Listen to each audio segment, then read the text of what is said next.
Assalamualaikum warahmatullahi wabarakatuh.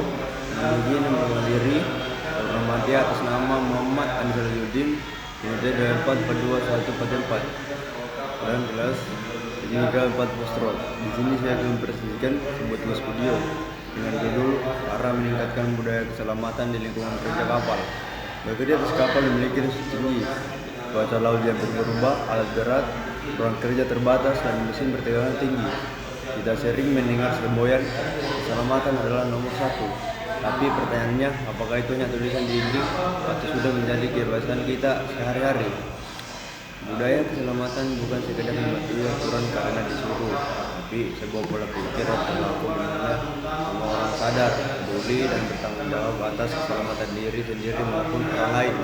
Sekitar 80% kecelakaan di laut disebabkan oleh faktor manusia atau biasa kita sebut human error, bukan kerusakan alat.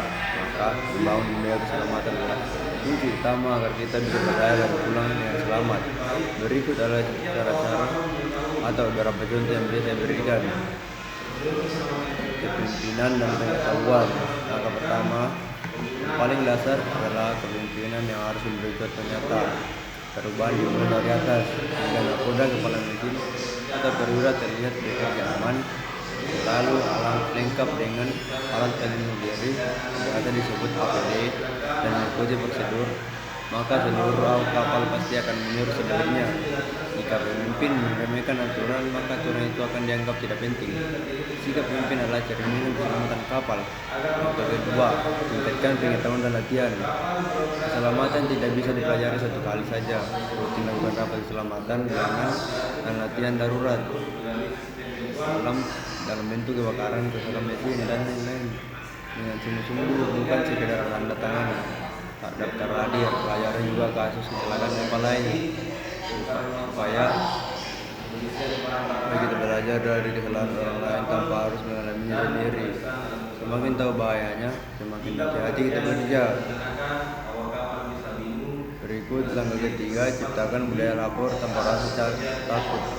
Banyak kecelakaan besar terjadi karena kesalahan kecil atau hanya disembunyikan.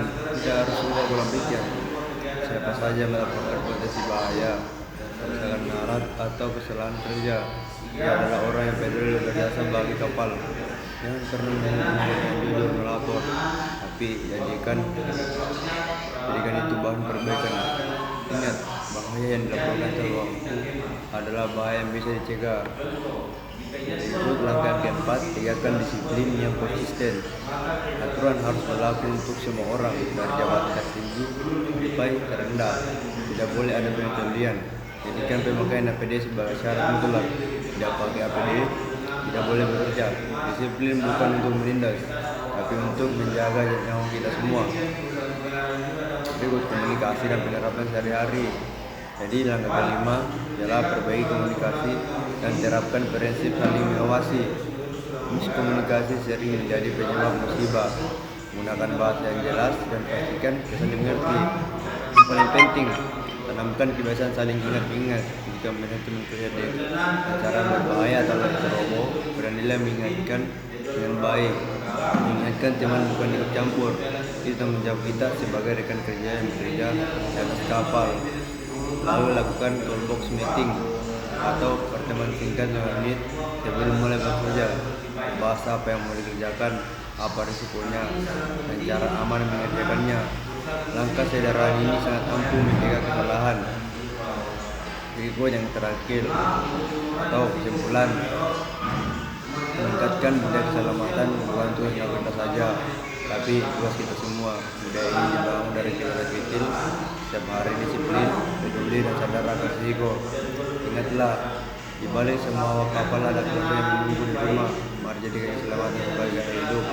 Bukan sekedar aturan tertulis, karena kapal yang paling hebat adalah kapal yang awaknya telah selamat sampai tujuan. Sekian tugas saya. Assalamualaikum warahmatullahi wabarakatuh.